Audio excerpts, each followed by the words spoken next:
ئێمە دوێ ئەوەی ڕوون بکن کە تورکیا هیچ مەبەستی بەو شەڕە دژی تیرۆر نییەوەکی دیار دەکەی یان بۆ پاراستنی سینۆری خۆی نییە.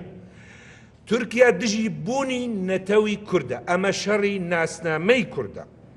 کەس میدیای کوردی بێ، عەرەبی بێ، تورکی بێ، هەوڵ بدەی خەڵک خافلاندن بکێ، دەڕوا بکێ، نا ئەوە نەڕاستە، ئەمە شەڕی دژی ناسنامەی کوردە، نە لەبەر یەپەکە یان پەکەکە یان ئێتەسترا لەوەیە.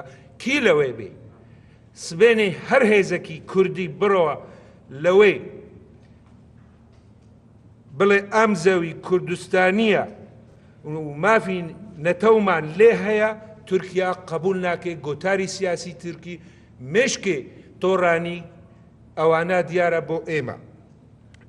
ئەم لەبەروانە ئەمە ئەڵێن ئێمە پشتوانی یەپەکە و یەپەژە و سەدەفەی دکن.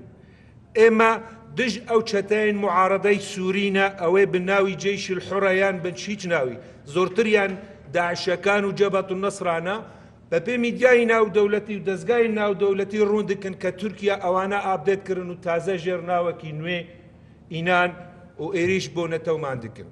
ئێستا گوندی کوردان و ئێران دکن، ئێستا سیڤیلیان دکوژن، منداڵیان دکوژن، شوێنەوارن میژەوی وێران دکن، هەمیشت دکن.